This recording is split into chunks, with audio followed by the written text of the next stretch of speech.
사실 뭐 이제 언론을 통해서 여러분 잘 보셨겠지만 사실 고용률이 지금 9개월째 계속 하락을 하고 있습니다. 이제 금융 위기 이후로 가장 장기로 굉장히 고용 관계가 안 좋고요.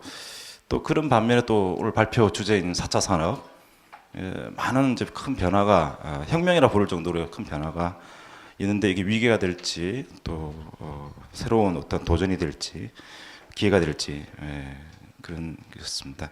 자, 이런 상황에서 우리가 사실 저작권 보호라는 그런 이슈를 가지고요. 근데 관련된 이제 컨텐츠 산업에서 일자리에 어떤 영향을 미칠까 이런 4차 산업의 어떤 시대적 변화, 또 우리나라 저작권 시장이 가지고 있는 장점은 무엇이며 또 단점은 무엇일까, 뭐 이런 전반적인 어떤 큰 틀에서 네 분의 간단하게 말씀을 좀 듣도록 하겠습니다. 먼저 우리 윤 원장님 부탁드리겠습니다. 네, 고맙습니다. 또 이렇게 첫 번째로 말씀을 드릴 기회를 주셔서 일단 감사드립니다. 이 4차 산업혁명에 대해서 그 많은 아까 이제 좋은 강의를 다 프레젠테이션을 해주셨는데, 이 4차 산업혁명이 되니까 확실히 그 콘텐츠에 대한 소비 형태라든지 그런 소비 환경이 더 많이 바뀌는 것 같습니다. 그러니까 저희가 4차 산업혁명일 때는 뭐 IT 기술과 뭐 CT 기술이 발달해 가지고 그 어떤 콘텐츠가 플랫폼 네트워크를 통해서 디바이스에서 이제 신속하게 소비되는 이런 패턴으로 가다 보니까 그 전의 유형의 그 소비 패턴하고는 굉장히 많이 달라지는 것을 많이 느낄 수 있습니다. 그리고 제가 내년도부터는 뭐 5G 이런 게 되면은 그 콘텐츠의 소비 속도가 너무나 빨라지는 거죠. 그러니까 종전에 했던 것 같이 어떤 콘텐츠를 소비하는데 뭐 시간이 뭐 며칠 걸린다든지 이런 게 아니라 콘텐츠가 생산되면서 바로 소비가 되고, 그래서 이런 뭐 콘텐츠에 대한 뭐 생애 주기라고 하는 말도, 생애라는 말도 좀 우습게 좀 들리는 그런 시대로 지금 저희가 가고 있는 것 같습니다.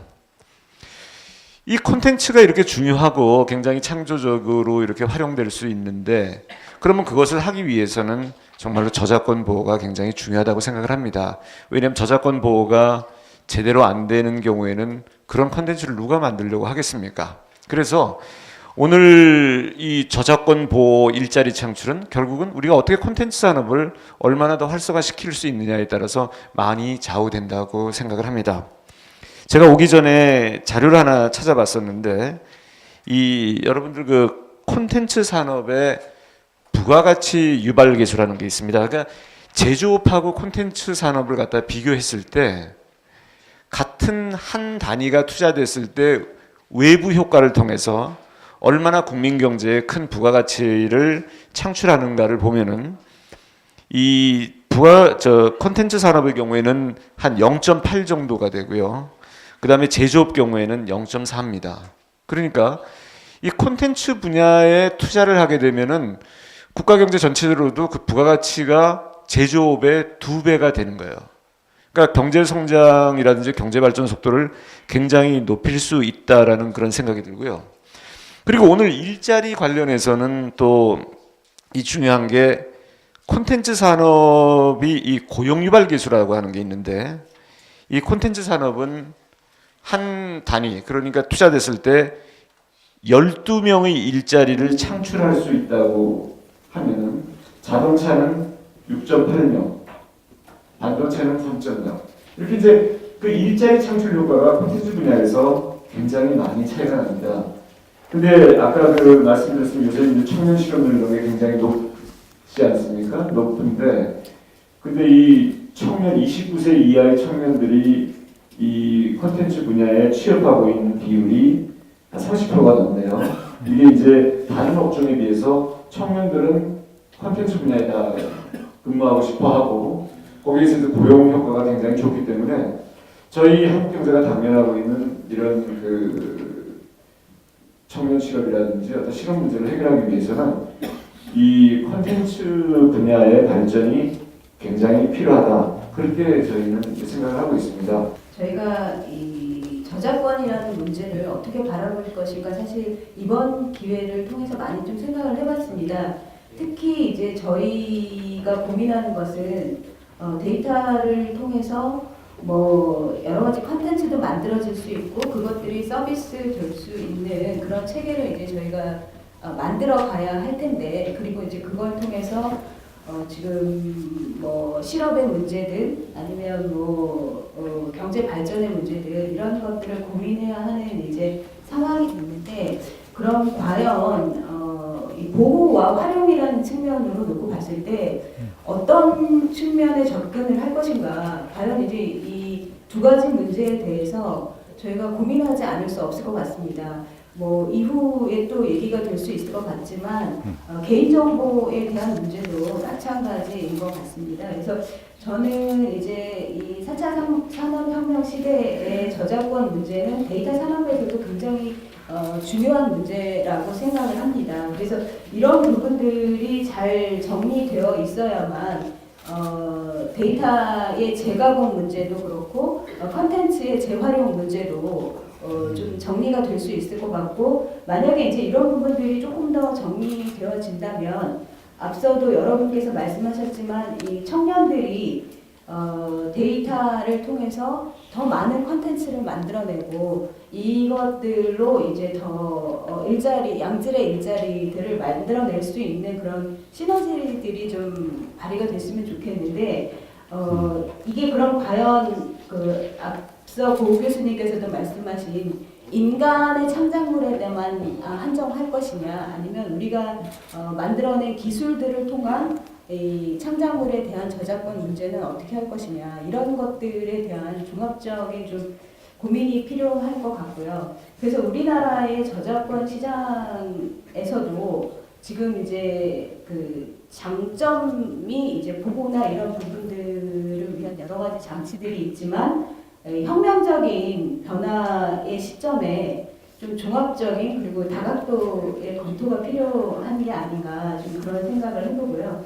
저희도 이제 최근에 저희가 운영하고 있는 이제 데이터 스토어라는 것을 보면 이런 그 저작권과 관련된 상담 건수가 지금 늘어나고 있습니다. 그거는 이제 앞서 그 컨텐츠도 마찬가지고 데이터도 이게 돈을 주고 사서 쓴다는 문화, 그런 인식 자체가 낮게 형성되어 있다가 이제 최근에 이게 산업으로서 가치를 인정받고 그러면서 이런 부분들의 필요성 그리고 이런 문제들에 대한 인식이 좀 생기고 있는 게 아닌가 생각이 듭니다. 그래서 이런 부분들을 좀 긍정적으로 좀 접근을 해서 저희가 산업도 발전시키고 그리고 제도적으로도 보완해 나갈 수 있는 그런 계기가 좀 되었으면 합니다.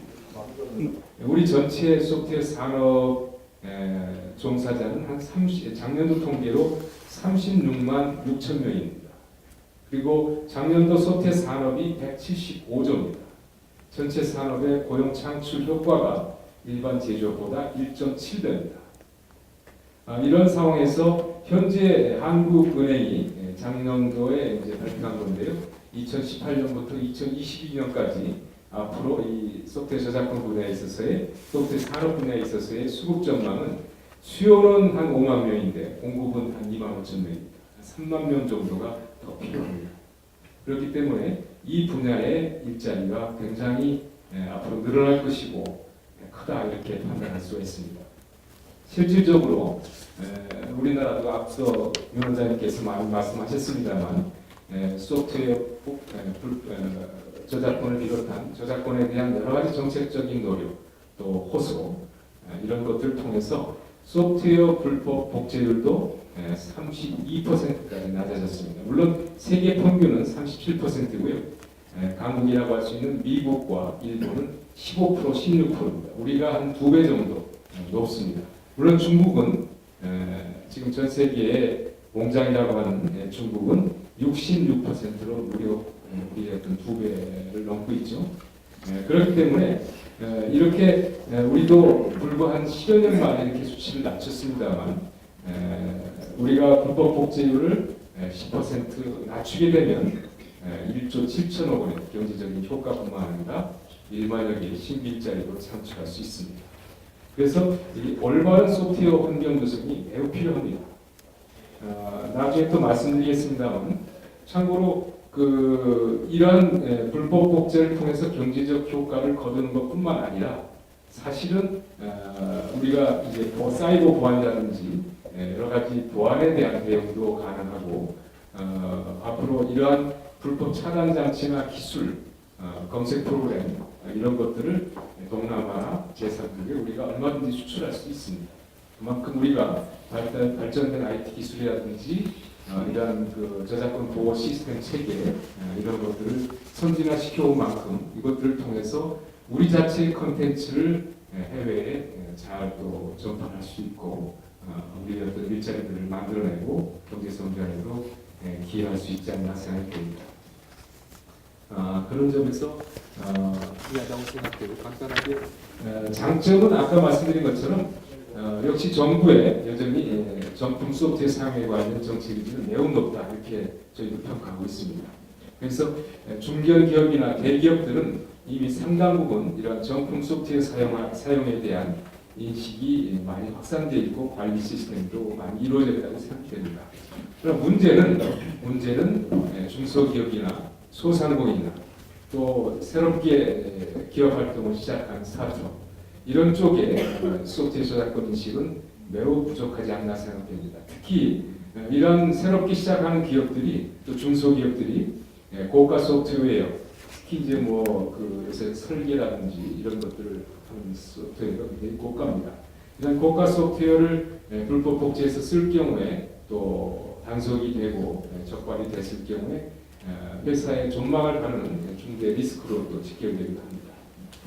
그래서 이런 점에서 또 문제가 있고 또 개인용 소프트웨어 시장은 여전히 정체가 이루어지고 있습니다. 마치 개인들은 불법 소프트웨어를 사용해도 되는 것처럼 잘못 인식된 부분이 있어서 앞으로 이런 부분들이 여러 가지 교육이나 사회적 인식 제고를 통해서 소프트웨어에 대한 올바른 사용 문화 그리고 소프트웨어 재갑주기 이런 것들이 결국 우리 일자리를 지키는 데 크게 기여하지 않을까 그렇게 생각합니다. 2017년 기준으로 미국 GDP의 한 12%가 저작권 산업이더라고요. 그리고 제가 이제 영국에서 유학을 했는데 영국의 사실 제조업이 이렇게 많지가 않습니다. 그럼 얘네들 어떻게 먹고 살까를 이렇게 많이 고민을 해봤었는데 보면 오랫동안 이렇게 산업 이제 1차, 2차 이렇게 거치면서 그 선조들이 만들어 놓았던 그런 저작권 관련되는 엄청난 그런 베네핏을 가지고 어떻게 보면 하는 부분이 있거든요. 그러니까 우리나라도 실제 저작권 관련되는 산업들이 상당히 많습니다. 앞에 김종민 장관님이나 교수님 이제 발표 내용을 봐보면 컨텐츠 분야가 상당히 이제 성장을 하고 있고 세계적으로 상당히 한국이 이제 새로운 주요 시장으로 이렇게 부각이 되고 있는데요. 작년 기준으로 보니까 한국이 한 20.1% 정도의 시장 성장세입니다. 일본이 마이너스 성장이고요. 저작권 관련해서. 호주가 한 14%인데 한국은 그보다 훨씬 높다는 거죠. 그만큼 유망한 거고 앞에 유 회장님 말씀하셨다시피 소프트웨어 부분도 마찬가지고요. 근데 정말 이제 이런 시장이 커지고 있지만 문제는 이제 여러 가지가 있는 것 같습니다. 그 중에 이제 대표적인 게 제가 한 달 정도 전에 그룹 신화의 신대철 감독님을 잠깐 뵌 적이 있습니다. 그때 말씀을 하시는 게 자기들이 만들어 놓고 작곡해 놓았던 음악에 대한 정당한 대가를 못 받는다고 그럽니다. 왜 그러냐고 했더니 사실은 이제 불법도 있지만 정당한 사용료를 내지 않는다는 겁니다. 그러니까 외국 같은 경우에 노래 한 곡을 공연장, 제가 자주 가는 커피숍에서 노래를 한 곡을 해주는데 한 2만 원 정도를 이렇게 징수를 한다면 우리는 실제 한 2천 원 정도 한다고 이렇게 이야기를 하더라고요. 그러니까 실제 좋은 그런 콘텐츠를 만들고 저작권을 했지만 실질적으로 그런 저작권 산업을 제한하는 부분은 징수된 이제 돈이 다시 산업으로 이렇게 흘러 들어가야 이게 선순환이 이루어질 텐데 이제 그러지 못한 부분이 있고요. 저작권 관련되는 법률이나 제도 다시 보원이 생기고 우리 정보원에서도 이제 공공부문의 저작물을 관리하고 있지만 제도의 문제는 아니라고 봅니다. 실질적으로 사실 인식의 문제거든요. 그러니까 시장에서 가장 큰 부분은 이게 대기업이든 중소기업이든 문제가 아니라 실질적으로 그 저작권 관련된 분야에 사실 온 국민이라고 보면 그 약간 이제 인식의 전환, 뭐 교육도 이렇게 많이 시키고 하지만 그 쉽지 않은 것 같습니다. 저만 하더라도 가끔 영화를 이렇게 그 P2P 사이트에서 이렇게 다운로드를 받거든요. 근데 사실 그에 대한 사실 이 도덕적 해이에 대한 그게 상당히 없다고 저도 생각이 됩니다. 그런 부분이 좀 개선이 된다면 나을 것 같고요. 그러니까 최근에 이제 저작물 관련되는 이런 환경은 많이 바뀌고 있는 것 같습니다. 앞에도 나왔듯이 인공지능이 뭐 창작을 하고 블록체인이 유통 관련된 부분에 이제 있고 그 3D 프린팅으로 뭐 새로운 창작 뭐 이용이 이제 되고 있는 이런 환경 변화에 있어서 사실 저작권에 대한 문제는 그러니까 그 사실 제도는 결코 시장을 따라갈 수가 없습니다. 그렇지만 최소한의 이제 방어 기제를 이렇게 가져갈 수 있는 그 역할이 이제 필요하다고 보고요. 이게 사실 민간에서 할 수 있는 영역은 아니라고 봅니다. 어떻게 보면 그 규제가 사실 정책적으로 나와야 되고요. 그렇게 했을 때는 관련 유관 기관들이 그러니까 각자의 영역이 있지만 서로 이렇게 그 협력 체계를 구축하는 게 오히려 이 시장에 이제 그 영향을 줄 수 있을 것 같고요. 이렇게 콘텐츠 산업이나 저작권 관련 산업이 좀 더 이렇게 보호를 받고 확대가 된다면 일자리는 뭐 자연스럽게 늘어날 거라고 이렇게 생각이 됩니다. 네, 사실 공통적으로 좀 네 분이 말씀하신 게 그 어떤 보이지 않는 우리 저작물에 대한 제값을 정당한 대가를 지급을 해야 된다. 결국은 이게 새로운 어떤 저작권 보호에 관한 문화, 어떤 인식 제고 이런 부분을 다 강조를 이렇게 하셨습니다. 시간이 좀 흘렸기 때문에 생각보다 말씀을 많이 해주셔가지고 바로 개별적인 이제 일자리 질문으로 넘어가도록 하겠습니다. 제가 며칠 전에 이제 일본을 다녔는데요. 그래서 한중일 이제 지식재산 교수님들하고 이제 세미나를 했었습니다. 그것도 인상 깊었던 게 그 중국의 요번에 2018년도 대학 입시 시험에 지식재산 관련 문제가 세 문제가 나왔다고 합니다. 토탈 12점을 차지했는데 그래서 사회적으로 굉장히 지식재산이 파장을 일으켰고 우리도 그렇게 시험 문제 대입 문제에 놓으면 아마 더 확실한 효과가 되지 않을까 이런 생각을 또 해봅니다. 자 그리고 이제 여러분 뭐 잘 알다시피 이제 올해 이제 노벨 경제학상을 받은 이제 폴 로머 교수가 이제 내생적 이제 성장 이론 말씀을 했고 그 중에 가장 중요한 게 결국 이제 사람들이 돈이 생기면 이제 새로운 핵심 기술에 투자를 해야 된다 이런 얘기를 하셨거든요. 그러니까 이제 어떤 성장의 이론을 외부에 찾지 않고 스스로의 어떤 지식이나 기술 이런 데서 찾자는 겁니다. 그러니까 저작권도 그게 포함되겠죠. 상당히 이제 시대의 변화에 이런 어떤 새로운 어떤 정책, 일자리 정책도 필요하지 않느냐 이런 생각을 합니다. 먼저 우리 한국저작권보호원의 윤태용 원장님께 질문을 드리도록 하겠습니다. 이제 앞서 말씀과 같이 컨텐츠 산업 발전에 있어서 있던 이런 저작권 보호가 중요한데요. 우리 보호원에서는 이 컨텐츠 산업의 어떤 일자리 관련해서 어떤 일들을 하고 계신지 좀 말씀해 주시면 감사하겠습니다. 아까 이 컨텐츠 산업이 왜 이게 이제 일자리 창출에 도움이 되는가를 이제 말씀을 드렸고 또 그게 발전하기 위해서는 좀 전에 말씀하신 대로 폴 로머 교수가 내생적 성장 이론 이런 거를 중요하다고 이제 지적을 하셨습니다. 근데 그 내생적 성장 이론에서 되게 중요한 것이 그 기술 개발이 외부에서 주어지는 것보다는 어떤 이윤 동기에 의해서 자체적으로 기술이 필요하고 그게 개발이 돼야 된다는 그런 내용이거든요. 그러면은 이윤 동기가 있게 되면은 그런 기술을 그 생산 과정에서 만들어내게 돼서 그것이 오히려 굉장히 큰 부가가치를 만들어낸다. 근데 그런 걸 보면은 제일 참 중요하다고 생각하는 게 컨텐츠 산업이 그런 특징을 가지고 완전히 갖추고 있다고 생각이 들거든요. 결국은 그런 내생적 기술이라고 하는 것이 뭐 교육 훈련이라든지 기술 개발이라든지 창의성이라든지 이런 것들이 그 상품의 가치를 더 증가시키는 건데 콘텐츠 산업이 4차 산업혁명 시대 바로 그런 것이기 때문에 굉장히 많이 만들어낼 수 있다고 생각을 합니다. 그래서 저희는 일반적인 얘기를 또 한마디만 더 말씀을 드리면은 아까 강의에서도 그런 내용이 많이 있었습니다.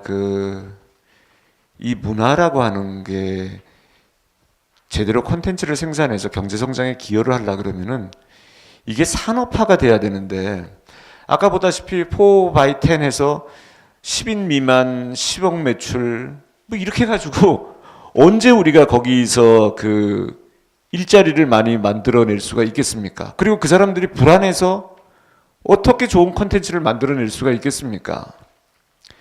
그래서 이런 게 되려 그러면은 사실 이 시스템적으로 굉장히 그 외부 경제적 상황이 많이 개선이 돼야 되는데 우리나라에서는 이 콘텐츠 산업이라고 하는 게 주로 이제 정부 재정 보조라든지 이런 걸 통해서 많이 이루어지거든요. 그렇게 되면은 경쟁력이 살아날 수가 없어요. 이 아까 말한 대로 제가 CJ ENM이라든지 롯데 엔터테인먼트 이런 몇 개의 대기업을 빼고 그리고 큰 게임 회사 몇 개를 빼고는 우리 콘텐츠가 너무나 취약하거든요. 그러면 그런 산업들이 크게 클 수 있는 시장을 만들어줘야 되는데 지금 그런 시장이 돼 있느냐라고 한번 저희가 고민을 해봐야 될 것 같습니다. 그래서 그런 거를 하기 위해서는 저는 금융 시스템 이런 것이 훨씬 더 보강이 돼야 된다고 그렇게 생각을 하고요. 거꾸로 산업의 제조업에 대해서도 이런 문화 같은 요소를 많이 집어넣어 가지고 아까 자동차 하나를 수출해도 그 자동차에 스토리텔링이 들어갈 수 있는 이렇게 그러니까 문화하고 제조업이 서로 이렇게 연계가 돼서 그 어떤 그 서로 시너지 효과를 주는 그런 것들이 좀 많이 만들어져야 된다고 저희는 생각합니다. 그래야만이 이쪽 분야의 이제 산업이 발달하는데 그래서 이제 그런 차원에서 아까 말한 대로 이 컨텐츠가 굉장히 중요해서 이 분야가 발전이 있어야 되는데 저희 이제 저작권 보호원이 그런 일을 하기 위해서 최일선에 서서 저희가 그 작업을 하고 있고요. 이건 제가 이제 큰 매크로적으로 그냥 말씀을 드렸고 그러면 그 세부적인 사항으로 들어갔으면 저작권 보호는 어떻게 일자리 창출에 기여하는가를 보면은 저희는 그 나름대로 이 모니터링 사업을 하게 되면은 저희가 이제 모니터링을 갖다가 온라인 상이라든지 아니면 오프라인 상에서 그 모니터링 같은 사업을 하기 위해서 그 사람들을 많이 고용을 하고 있습니다. 근데 이제 사회적 취약계층인데 뭐 경력 단절 뭐 다문화 가정 약간 장애가 있으신 분들 이런 여러 사람을 다 고용을 해가지고 그분들로 하여금 뭐 모니터링 이런 거를 많이 하는 방법도 강구 중에 있고요. 그리고 해외 한류 이런 거를 우리가 이제 그 저작권 침해 같은 걸 방지하기 위해서는 외국어도 잘해야 되고 컴퓨터에 대한 지식도 많아야 되기 때문에 이제 청년들을 또 고용해서 그런 거를 갖다 이제 모니터링하는 시스템도 저희가 가지고 있습니다. 그래서 이런 규모는 굉장히 작은 것 같지만 젊은 층하고 일반 사람들이 저작권의 중요성을 인식하고 거기에서 일할 수 있는 이런 기회를 저희가 많이 만들고 있습니다. 그리고 또 중요한 것은 저희는 이 공공기관이라 하면은 어떤 분야의 수요를 창출해내야 되거든요. 그래서 저희는 그 저작권 보호와 관련된 기술 개발이라든지 이런 데 이제 많은 투자를 하고 있습니다. 그래서 아마 아까 여러분들 아시겠습니다만 저희는 그 뭐 디지털 포렌식 같은 데 이런 것이 얼마나 사회의 다방면으로 활용될 수 있는가를 인식시키는 거.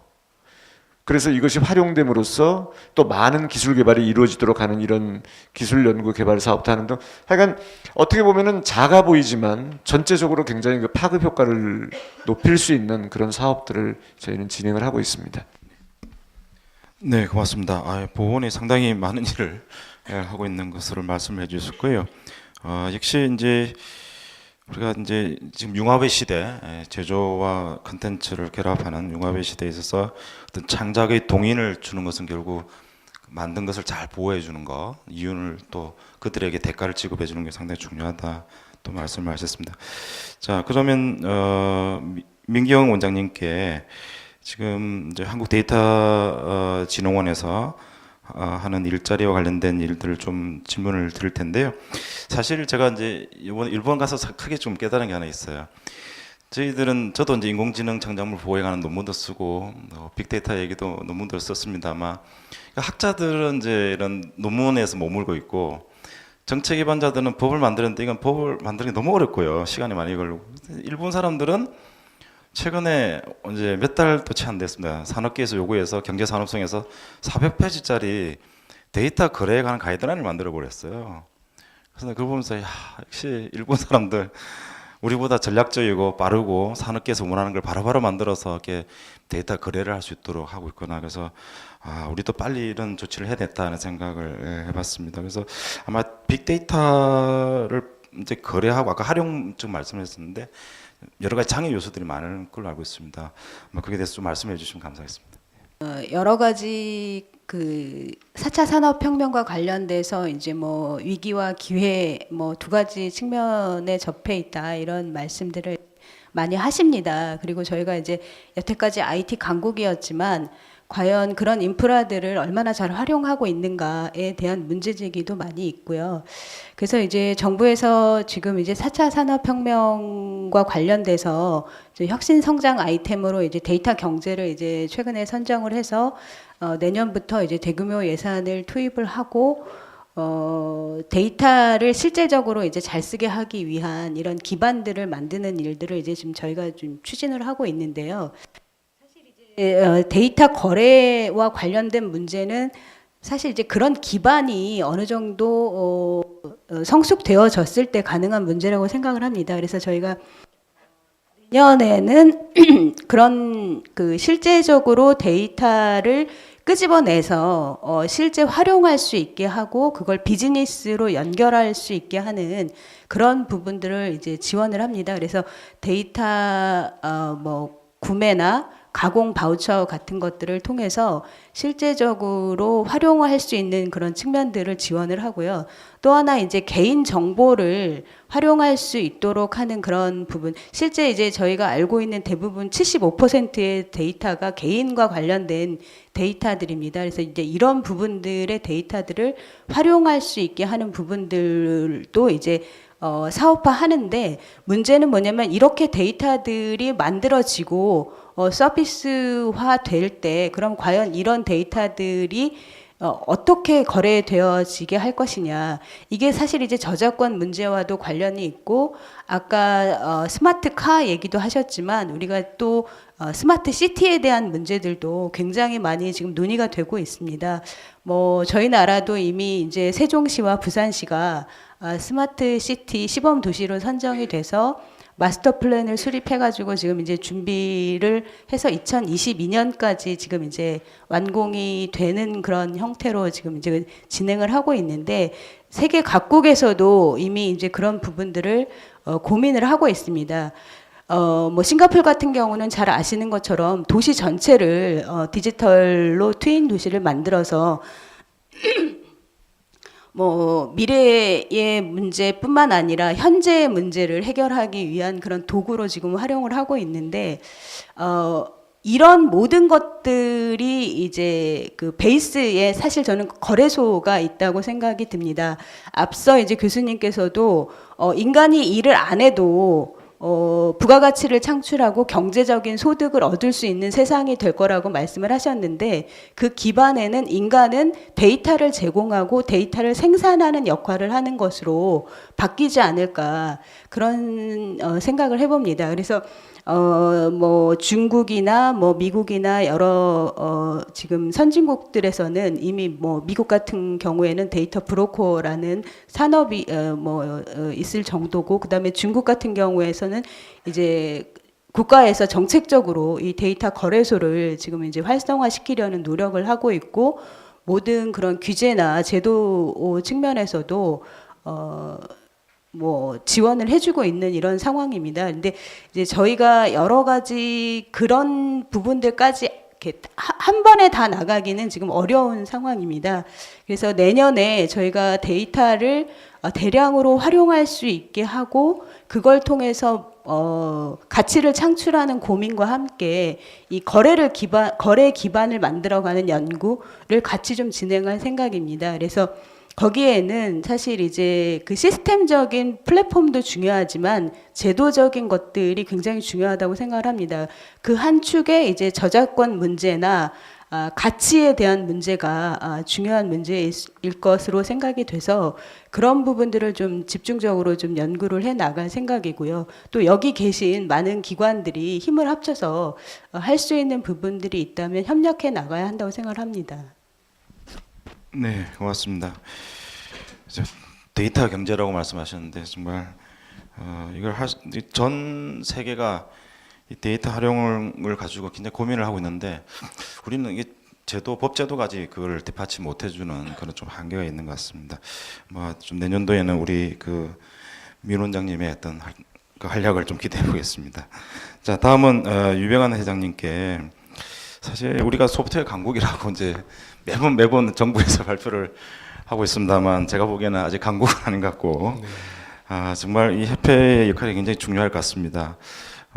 지금 최근에 이런 소프트웨어 관련된 이제 아까 불법 복제율도 높고 또 라이센스 관련된 분쟁들도 상당히 많고 그게 기업의 리스크로 바로 또 이어지는 문제들이 있습니다. 이런 해결 방안을 포함해서 우리 정부와 협회가 어떤 이제 노력을 해야 될지 구체적으로 말씀해 주시면 감사하겠습니다. 예, 말씀하신 것처럼 우리나라 소프트웨어 산업이 굉장히 활발하게 움직이고 있습니다만 전 세계 시장에서 차지하는 비중은 1.8%인가 할 정도로 굉장히 미약한 수준입니다. 그런데 우리 한국에서 지금 하루에 쏟아져 나오는 소프트웨어, 그 다음에 앱, 이 숫자가 어느 정도 될 거라고 생각하시는지 모르겠습니다. 저도 들은 얘기입니다만 하루에 한 7,500개, 무려 7,500개의 소프트웨어 앱이 시장에 나옵니다. 물론 그 중에서 시장성을 가지고 비즈니스에 성공하는 것들은 그렇게 많지는 않겠습니다만 이렇게 많은 창출이 이루어지고 있습니다. 그리고 이 검색 엔진을 통해서 엄청나게 성장한 구글, 그리고 또 이 스마트폰 i시리즈를 통해서 엄청난 또 부를 이룬 애플, 이 두사가 아까 말씀드린 자율주행차에 지금 전력 투구하고 있습니다. 두 회사가. 왜 그럴까요? 그만큼 소프트웨어는 이제 단순히 단속을 당하지 않아야 되겠다. 불법 복제에 대한 단속을 당하지 않아야 되겠다. 처벌받아야 되지 않겠다.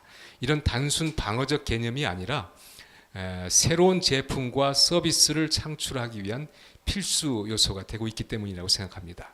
그만큼 이 소프트웨어는 개별 기업으로서도 자산으로의 가치가 굉장히 높아진 것이 아닌가 생각이 됩니다.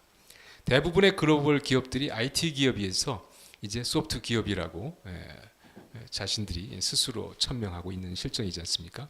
그런데 앞서 이제 손 교수님 말씀하신 것처럼 이러한 소프트웨어가 자산으로서의 중요하다고 인식을 하고 관리를 하지 않을 경우에 여러 가지 리스크가 발생합니다.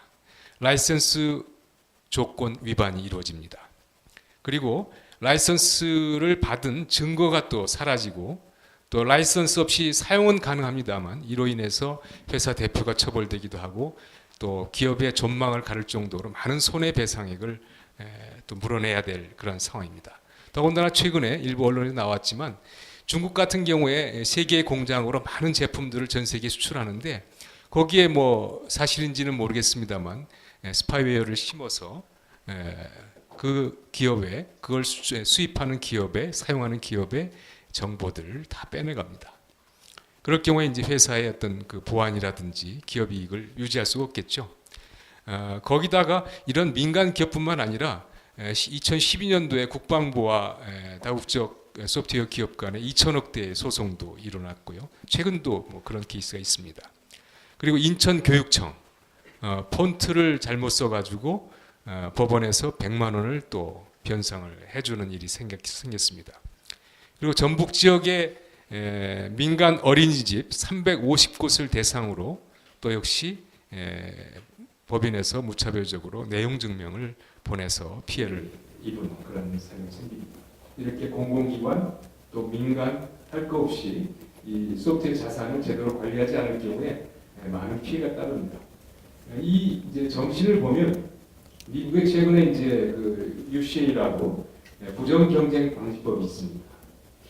이게 미국 38개 주 정부에서 채택해서 시행되고 있는데요. 이건 뭐냐면은 아시다시피 생산 과정에서 불법 소프트웨어를 사용해서 원가를 낮춘 경우 이것은 사실상 불공정 이득을 취한 것이기 때문에 불공정 경쟁법의 대상이 돼서 여러 가지 조치를 취한다는 거죠. 근데 이거는 뭐냐면은 상대국이 불법 IT나 소프트웨어를 써서 결국 미국 내 생산 제품의 경쟁력이 저하되는 것이니까 또 이것이 미국 실업률을 상승시키는 요인으로 작용을 했기 때문에 이러한 제품들을 불법적으로 써서 만들어서 미국에 수출하는 기업들은 불이익을 줘야 된다. 이런 것들입니다. 쉽게 말해서. 그래서 대부분의 제품들이 미국에 수출되는데 본격적으로 미국의 각국 정부나 연방정부에서 이런 것들을 문제제기할 경우에 불법 소프트웨어를 쓴 기업이 만든 제품들이 브레이크가 걸릴 수가 있는 것입니다. 그래서 이러한 그 소프트웨어 자산 관리에 대해서 기업들이 일부 대기업들이나 중소기업들 중에서 일부는 이러한 것들을 많이 도입해서 쓰고 있습니다만 앞으로 이런 것들이 일반화되어야 되지 않을까 생각이 듭니다. 이러한 소프트웨어 자산 관리를 도입하고 운영을 할 경우에 바로 비즈니스 위험을 감소시킬 뿐만 아니라 전체적으로 불필요한 소프트웨어 구입 비용을 줄일 수 있어서 총 비용을 30% 정도 낮출 수가 있습니다. 그래서 바로 이런 PC가 100대 이상인 기업들, 소프트웨어 기업이 아닙니다. 일반 제품을 만들더라도 소프트웨어를 써서 만드는 것이 일반화되어 있기 때문에 적어도 100대 이상 PC를 쓰는 기업들에 대해서 한 명 이상의 이런 소프트웨어 자산 관리 전담 실무자를 배치할 경우에 계략적으로 한 5만 명의 새로운 일자리가 만들어질 수가 있습니다. 공공기관도 마찬가지겠죠. 지금 한 3천 개 정도 있죠. 거기에 지금 아까 말씀을 들어보니까 우리 공공기관들도 이런 한미 FTA에서 이런 전담 관리인원을 배치할 수 있도록 훈련도 만들어져 있기 때문에 한 3천 명 이상의 또 실질적인 새로운 일자리가 만들어지는 거거든요. 그래서 이런 것들을 통해서 비용도 절감하고 일자리도 만들고 또 관련 산업의 성장에도 도움이 되게 하는 거 이거 굉장히 중요하다고 생각됩니다. 그래서 저희 협회는 공공기관은 아닙니다만 이러한 공공성을 가지고 여러 가지 소프트웨어의 어떤 저작권에 대한 인식 제고 또 관련 기관과의 협력 뭐 이런 걸 통해서 노력하는 것 이외에 이러한 소프트웨어 전문 자산 관리 인력을 양성하는데 저희가 국가공인 자격증 제도를 저희가 시행을 하고 있습니다. 그래서 앞으로 이 자리에 오신 분들도 이런 자격증에 대해서 관심을 가지시고 굉장히 쉽습니다. 조금만 공부하시면 그래서 앞으로 지금 자체는 이러한 관련 시장이 많이 열려 있지는 않습니다만 앞으로 아까 말씀드린 것처럼 소프트웨어가 점점 중요해진다면 이러한 일자리도 역시 각광을 받지 않을까 이렇게 생각합니다. 감사합니다. 저도 뭐 이쪽 분야는 많이 안다고 생각했었는데 오늘 굉장히 디테일하게 많은 걸 말씀해 주셔서 감사드리고요. 소프트웨어 자산 관리가 상당히 중요하다라는 말씀을 하셨고 우리 협회가 그런 것을 아마 컨설팅도 하고 국가 공인 자격증도 운영하고 계신 걸로 알고 있습니다. 저도 생각해 보니 이런 소프트웨어 자산 관리 인력을 국가가 좀 지원해주고 양성하는 그런 사업을 하면 좀 좋겠다는 생각이 좀 듭니다. 끝으로 우리 한국문화정보원의 이제 김종업 부원장님께 이제 질문을 드릴 텐데요. 우리가 이제 여러 선진국들 우리나라를 비롯해서 이제 공공 데이터와 공공 저작물을 이제 개방해서 민간에서 이걸 새로운 비즈니스에 좀 활용하자 이렇게 이제 많이 하고 있고 우리나라도 한 10여 년 전부터 하고 있는 것으로 알고 있습니다. 법도 만들어지고요. 그래서 이런 이제 새로운 비즈니스와 일자리 창출에 기여할 수 있는 공공정보의 개방에 대한 어떤 현황이랄까요? 그다음 경제적 가치, 그다음에 구체적 어떤 활용 사례 이런 부분에 대해서 말씀해 주시면 감사하겠습니다. 예, 이제 정보원에서 이제 하는 게 실제 이제 저작권 관련해서는 이제 공공누리라는 사이트를 이제 운영하고 있습니다. 공공누리 이제 사이트를 통해서 공공이 이제 가지고 있는 한 1,200만 건이 넘는 그런 공공 저작물들의 이제 가치를 이렇게 이제 개방을 하고 있고요. 그러니까 아마 데이터진흥원도 마찬가지겠지만 저희도 이제 문화 데이터 광장이라는 게 있습니다. 이제 문화 관련되는 한 7,300만 건의 정보를 이제 다 링크를 걸어 놓았고 이제 민간에 개방을 이렇게 이제 하고 있습니다. 많이 이제 하고 있는 게 우리의 전통 문양들 올해는 뭐 이제 한글박물관이라든지 그 직지신경 이걸 이제 3D로 이렇게 이제 그 제작을 해서 이 데이터를 이제 민간에 개방함으로써 사실 어떻게 보면 2차적인 창작물을 이제 만들어낼 수 있는 그 토대를 이렇게 이제 만들고 있고요. 그 공공 부분에 이제 보훈이 사실 민간에 약간 좀 그 포커스를 두고 있다면, 가정보험 같은 경우에는 그 이제 그 저작물에 대한 그 공공 저작물에 대한 그 신탁 기관이면서 동시에 이제 그 공공이 가진 그 이제 미처 찾아내지 못했던 그 다양한 그 저작물들을 이렇게 전수조사를 저희가 지원해주고 있습니다. 하면서 그 뭐 한 연구에 이제 저희가 그 연구를 용역을 했는데, 연구에 의하면 그 공공 저작물을 활용할 경우 경제적 가치가 약 한 1조 5천억 원 정도 되고, 근데 그렇지만 실질적으로 아마 고용 그 창출은 아무래도 공공 분야 이제 약간 제한적인 게 있고요. 그 공공에서 그 개방하는 혹은 그 찾아내는 이런 그 저작물들이 실제 그 민간보다는 아무래도 이제 활용 그 측면에서 보면 아무래도 좀 이렇게 낮기 때문에 고용 유발은 뭐 한 600여 명 정도 이렇게 그 되는 걸로 이렇게 나와 있습니다.